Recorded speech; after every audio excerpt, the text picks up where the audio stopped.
দর্শক, মধ্যপ্রাচ্য থেকে আমেরিকার ঘাঁটি এবং সেনা প্রত্যাহারের চিন্তা করছে মার্কিন প্রেসিডেন্ট ডোনাল্ড ট্রাম্পের প্রশাসন। তার কারণ কি? তার কারণ একটাই, ইরানের হামলায় এগুলো এত ভয়ঙ্করভাবে ক্ষতিগ্রস্ত হয়েছে যেগুলো ঠিকঠাক করা অনেক কঠিন ব্যাপার। শুধু তাই না, ঠিক করার পরে এইগুলোর নিরাপত্তা নিশ্চয়তা কে দেবে? সেই নিশ্চয়তা মার্কিন প্রশাসন পাচ্ছে না। এদিকে আমেরিকা যুদ্ধে কার্যত ইরানের বিরুদ্ধে হেরে গিয়ে এখন ইরানের উপরে মারাত্মক রকমের অর্থনৈতিক নিষেধাজ্ঞা দেওয়ার ঘোষণা দিয়েছেন ডোনাল্ড ট্রাম্প। ইকোনমিক ডুমসডে ঘোষণা দিয়েছেন। ডুমসডে মানে একদম কিয়ামত দিবস, অর্থাৎ ইরানের বিরুদ্ধে একদম কিয়ামত নাজিল করে দেবে এই রকম নিষেধাজ্ঞা দিয়েছেন। কিভাবে তিনি ইরানের বিরুদ্ধে এই কিয়ামত নাজিল করে দেবেন অর্থনৈতিক খাতে? 47 বছর ধরে তো ইরান এই অর্থনৈতিক নিষেধাজ্ঞার ভেতরেই ছিল। কি করবে এখন ডোনাল্ড ট্রাম্প? এপাশে তুরস্ক এবং ইসরায়েল নিয়ে কিন্তু বড় খবর আছে। সেটি হচ্ছে, তুরস্ক এরই মধ্যে রাতের অন্ধকারে সিরিয়ায় সামরিক এবং প্রতিরক্ষা সরঞ্জাম পাঠাচ্ছে। কেন পাঠাচ্ছে? তুরস্ক ঘোষণা করেছে বা তুরস্ক বলছে, ইসরায়েল সিরিয়ায় তার অবস্থানে যে হামলা করেছে তার জবাব দেওয়ার বৈধ অধিকার তুরস্কের আছে। তাহলে সবচেয়ে বড় প্রশ্ন আসছে, তুরস্ক এবং ইসরায়েল কি সামরিক সংঘাতে জড়িয়ে যাচ্ছে? তার মানে কি দুই দেশের মধ্যে যুদ্ধ আসন্ন? এই জন্যই কি তুরস্ক আগেই বুঝতে পেরে মক্কা চুক্তি নামে পাকিস্তান সৌদি আরবের সাথে চুক্তি করেছে এবং মিশরকে এই দলে ভেড়াতে চাইছে কি ইসরায়েলকে মোকাবেলা করার জন্য? সুপ্রিয় দর্শক, এই বিষয়গুলো নিয়েই আজকের এই ভিডিওতে বিস্তারিত আলোচনা করব। আশা করি আপনারা শেষ পর্যন্ত সঙ্গে থাকবেন। আর ভিডিও যদি ভালো লাগে তাহলে লাইক, কমেন্ট, শেয়ার করবেন এবং চ্যানেলটি সাবস্ক্রাইব করে সাথেই থাকবেন। দর্শক, চলুন আমরা বিস্তারিত কথা বলি। প্রথম কথা হচ্ছে, ডোনাল্ড ট্রাম্পের প্রশাসন মধ্যপ্রাচ্যের যে সমস্ত ঘাঁটি ছিল আমেরিকার, সেই সমস্ত ঘাঁটিগুলো মোটামুটি পরিত্যাগ করার, ছেড়ে দেওয়ার চিন্তা করছেন। কারণ হচ্ছে যে এই যে 6 মাস ধরে কম বেশি যে যুদ্ধ চলেছে ইরানের সাথে, এই যুদ্ধে মার্কিন ঘাঁটিগুলো ব্যাপকভাবে ক্ষতিগ্রস্ত হয়েছে। আপনারা শুনলে অবাক হবেন যে কাতারের আলুদেদ বিমান ঘাঁটিতে কিন্তু সেন্টকমের সদর দপ্তর ছিল। এই সদর দপ্তর এক পর্যায়ে সরিয়ে জর্দানে নিয়ে গেছে। সেখান থেকে সরিয়ে এখন শোনা যাচ্ছে দিয়েগো গার্সিয়া এই দ্বীপে নিয়ে গেছে। এটা কিন্তু ব্রিটিশ দ্বীপ। এই ব্রিটিশ দ্বীপের ভেতরে আমেরিকার সামরিক ঘাঁটি আছে। সেই ঘাঁটি থেকে এখন সেন্টকমের কার্যক্রম পরিচালনা করা হচ্ছে। ওমান উপকূল থেকেই সেন্টকমের দূরত্ব হচ্ছে 3500 থেকে 4000 কিলোমিটার পথ। ইরান থেকে আরও দূর। সেক্ষেত্রে অনেক দূর থেকে এখন সেন্টকমের কার্যক্রম পরিচালনা করতে হচ্ছে। শুধু এখানেই শেষ কথা না, মধ্যপ্রাচ্যের বিভিন্ন ঘাঁটিতে যে সমস্ত আমেরিকার সেনা মোতায়েন ছিল তাদেরকেও মধ্যপ্রাচ্য থেকে, অর্থাৎ এই সমস্ত ঘাঁটি থেকে আমেরিকায় সরিয়ে নিয়ে যাওয়ার চিন্তা করা হচ্ছে। এই কথা কিন্তু আমার না, এই কথা খোদ ওয়াশিংটন পোস্ট এই খবর দিয়েছে। ওয়াশিংটন পোস্ট হচ্ছে আমেরিকার খুবই গুরুত্বপূর্ণ একটি সংবাদ মাধ্যম, খুবই গুরুত্বপূর্ণ পত্রিকা, অত্যন্ত প্রভাবশালী। Washington post, new York Times, তারপরে ওয়াল স্ট্রিট জার্নাল, এখনকার এক্সিওস, সে সমস্ত খুবই গুরুত্বপূর্ণ গণমাধ্যম এখন আমেরিকার। সিএনএন তো আছেই। তো সেই ওয়াশিংটন পোস্ট খবর দিচ্ছে যে মধ্যপ্রাচ্য থেকে আমেরিকার এই সমস্ত সেনাদেরকে সরিয়ে নিয়ে যাওয়ার চিন্তা করা হচ্ছে। আর সাথে সাথে ঘাঁটিও আর পুনর্নির্মাণ করবে না, কারণ এ সমস্ত ঘাঁটি বেশিরভাগ ক্ষেত্রে পুনর্নির্মাণ করার অযোগ্য। আর এইগুলো পুনর্নির্মাণ করতে গেলে বিপুল পয়সা খরচ যাবে। এবং সবচেয়ে বড় কথা, এই ঘাঁটিগুলো পুনর্নির্মাণ করলো বা করা শুরু করলো, আবার যদি সেখানে ইরান হামলা চালায় তাহলে কি করবে? এই ঘাঁটিগুলো আর ইরানের মুখে আমেরিকা কোনোদিন আস্ত রাখতে পারবে বলে মনে হয় না, এবং সেই ভরসা তাদের নেই। যার কারণে মধ্যপ্রাচ্য থেকে আমেরিকা ঘাঁটি এবং সেনা সবই সরিয়ে নিয়ে যাওয়ার চিন্তাভাবনা করছে। আমি আপনাদেরকে একটা বিষয় পরিষ্কার করি, এটা কিন্তু এখনও চিন্তাভাবনার পর্যায়ে রয়েছে, এ নিয়ে আলোচনা হচ্ছে, বিষয়টি বিবেচনা করা হচ্ছে, কিন্তু ফাইনাল ডিসিশন হয়নি। তবে যে পথে গেছে আমেরিকা, যে পরিস্থিতি তৈরি হয়েছে, তাতে তাদেরকে ফাইনাল ডিসিশন নিতে হবে। ইরানের বিরুদ্ধে আমেরিকা যুদ্ধ করতে এসে ব্যাপকভাবে অর্থনৈতিক ক্ষতির মুখে পড়েছে। আপনারা শুনলে অবাক হবেন, এতদিন ৩৫ ট্রিলিয়ন আমেরিকার যে বৈদেশিক এবং অভ্যন্তরীণ ঋণের পরিমাণ ছিল, সেটা ছিল ৩৫ ট্রিলিয়ন মতো বা ৩৭। আজকে খবর দেখলাম যে ৪০ ট্রিলিয়নে গেছে। তার মানে প্রচণ্ডভাবে একটা ঋণগ্রস্ত জাতি। আমরা তাদেরকে দেখতে পাই বাইরে থেকে, বিরাট ব্যাপার স্যাপার, কিন্তু যারা তাদের কাছে টাকা পাবে, এই যে ঋণগুলো যারা দিয়েছে, যাদের কাছ থেকে ঋণ নিয়েছে, তারা যদি ঋণ পরিশোধের জন্য চাপ দেয়, তাদেরকে দিয়ে দিতে হয়, তাহলে আমেরিকার অর্থনীতি কিন্তু একদম জিরো হয়ে যাবে, ফতুর হয়ে যাবে, আমেরিকা ধসে পড়বে।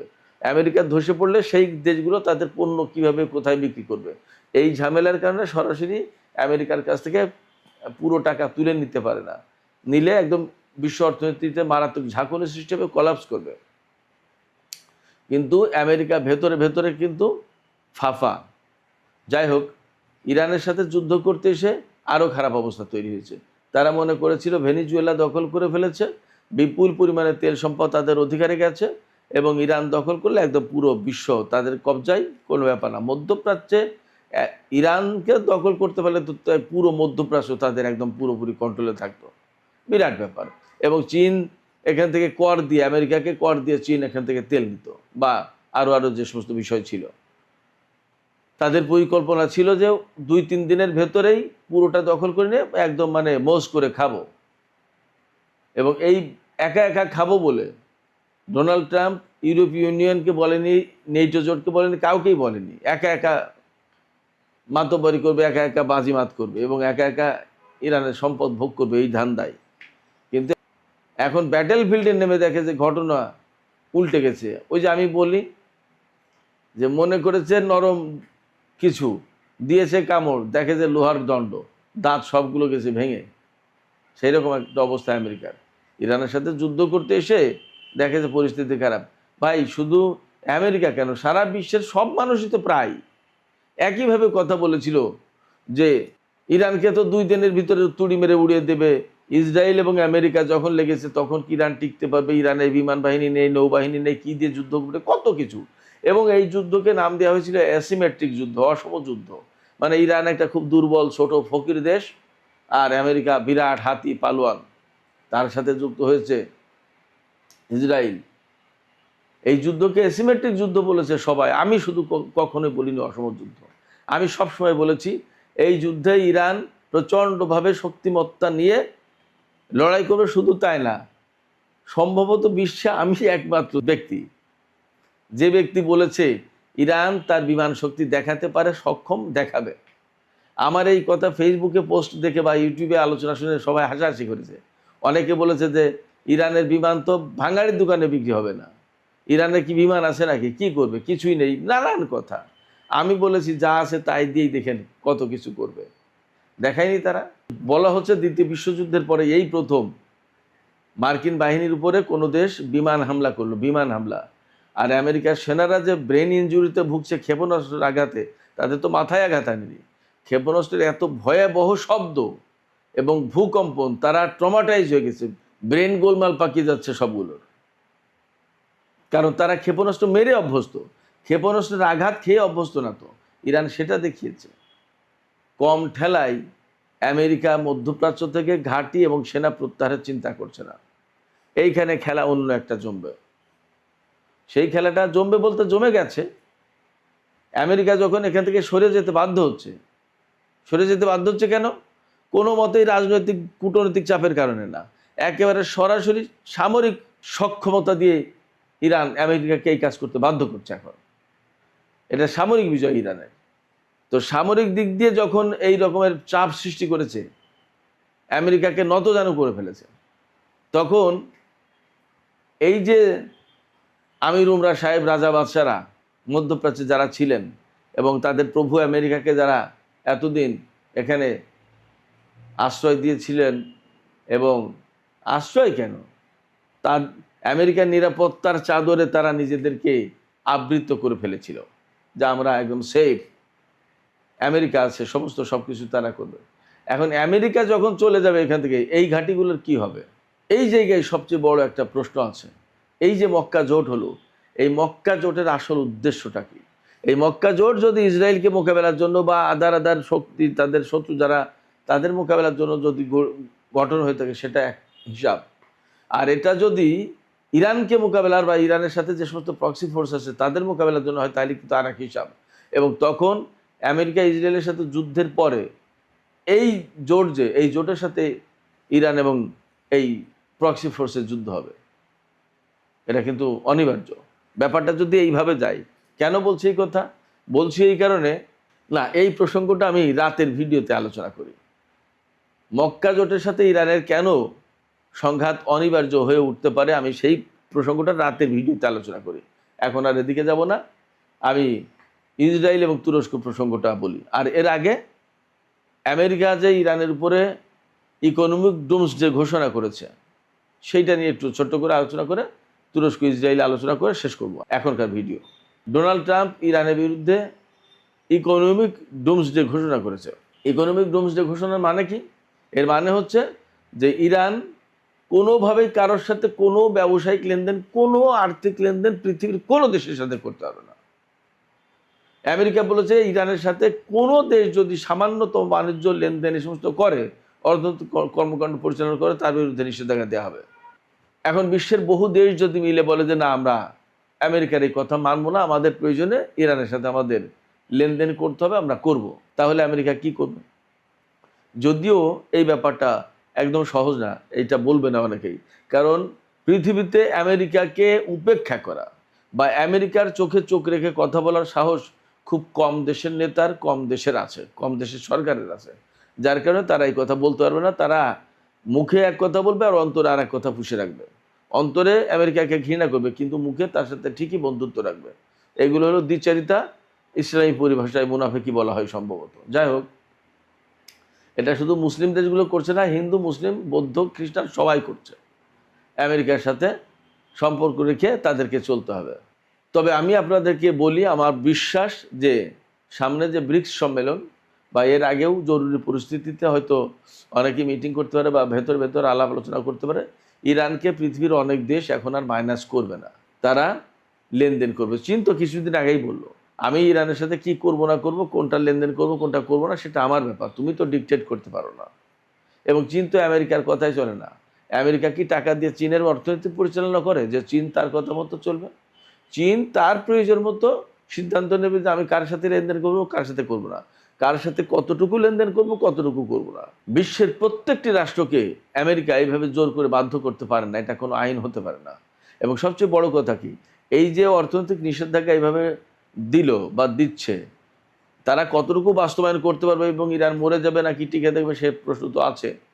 47 বছর ধরে ইরান যেহেতু আমেরিকার নিষেধাজ্ঞার ভেতরে ছিল, সারা বিশ্ব একসময় ইরানকে বয়কট করেছিল। এখন তো অনেক দেশ ইরানের সাথে লেনদেন করে সুখী হয়, খুশি হয়, সেই অবস্থা নেই। যাই হোক, তো ইরান নিশ্চয়ই টিকে যাবে, টিকতে পারবে। কিন্তু প্রশ্ন হচ্ছে যে এই যে আমেরিকা ইরানের উপরে এভাবে ভয়ঙ্কর নিষেধাজ্ঞা দিল, এই নিষেধাজ্ঞা দেওয়ার মানে কি? এই নিষেধাজ্ঞা দেওয়ার মানে হচ্ছে ইরানের জনগণ, শিশু, নারী, বৃদ্ধ, ইরানে তো সব মুসলমান না, খ্রিস্টান, ইহুদিও তো আছে, তারা সবাই যাতে না খেয়ে মরে, ব্যাপারটা তো এই। তো একটা দেশের জনগণকে না খেয়ে মারার ব্যবস্থা করার, উদ্যোগ নেওয়ার অধিকার বিশ্বের কোনো আইন দিতে পারে? এটা কেমন কথা? এটা কেমন আইন, কেমন মানবতা? তারা গণতন্ত্রের কথা বলে, তারা মানবতার কথা বলে, তারা মানুষের অধিকারের কথা বলে। এই কি মানবতা, এই কি গণতন্ত্র, এই কি মানুষের অধিকার? এই প্রশ্ন রেখে আমি ইসরায়েল এবং তুরস্ক প্রসঙ্গে চলে যাচ্ছি। তুরস্ক থেকে বলা হচ্ছে ইসরায়েল সিরিয়ায় তুরস্কের যে অবস্থানে হামলা চালিয়েছে, এই হামলাটা মূলত তুরস্কের উপরেই হামলা, এবং এই হামলার জবাব দেওয়ার বৈধ অধিকার রাখে তুরস্ক। তুরস্ক মনে করছে তার লোকজন, তার লজিস্টিক সাপোর্ট, সিরিয়ার বিমানবন্দরে ছিল এবং সেখানে সেই বিমানবন্দর রিবিল্ডিং পুনর্গঠনের কাজ করছে তুরস্ক। সেখানে যে সমস্ত যন্ত্রপাতি, কলকবজা, লোকজন যা ছিল সমস্ত সবকিছু তুরস্কের। সেখানে হামলা মানে তুরস্কের উপরেই হামলা। তো নিজের আত্মরক্ষার অধিকার তুরস্কের যেহেতু আছে, তুরস্ক সেই জায়গা থেকে বলছে যে আমি এই হামলার জবাব, এই হামলার প্রতিক্রিয়া দেখানোর অধিকার রাখি এবং আমরা দেখাবো। এবং আমি একটা ভিডিও ফুটেজেই দেখলাম, এটা বাইরের কোনো প্রচারণা নাকি আমি জানি না, বাট দেখলাম যে রাতের অন্ধকারে তুরস্ক সিরিয়ায় সামরিক সরঞ্জাম, প্রতিরক্ষা সরঞ্জাম এগুলো পাঠাচ্ছে এবং বলা হচ্ছে তুর্কি গোয়েন্দা সংস্থার তত্ত্বাবধানেই এই কাজগুলো করা হচ্ছে। এবং এখান থেকে ধারণা করা হচ্ছে বা বলা হচ্ছে যে তুরস্ক ইসরায়েলের বিরুদ্ধে একটা প্রতিশোধমূলক হামলা চালাতে পারে, বা ইসরায়েল যদি তুরস্কের বিরুদ্ধে আবার নতুন করে হামলা চালায় তা প্রতিরোধ করার জন্য এই সামরিক শক্তি সঞ্চয় করছে সিরিয়াতে। এবং চলতি মাসের শেষ দিকে তুরস্কের 4 দেশের বৈঠক আছে।